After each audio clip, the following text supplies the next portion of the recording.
Hi guys, for today's video kakain tayo ng pinigbit.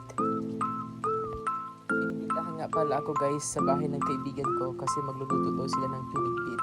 So ayun nga guys, pagdating ko sa bahay nila nagulat talaga ako guys. Isang kaldero pa talaga ang niluto nilang pinigbit. At kumain na nga ako guys kasi busog pa daw sila. In fairness, masarap talaga pagkaluto nila ng pinigbit guys. Ang daming sahog at sakto lang ang tamis. Kaya napadami talaga ako ng kain. Sabi pa ng kaibigan ko, ubusin ko daw yung isang kalderong pinigbit. Uy, hindi ko kaya na ubusin.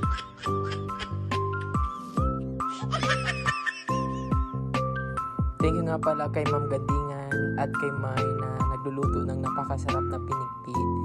Thank you so much guys. Hindi ko na pala kayo na videohan.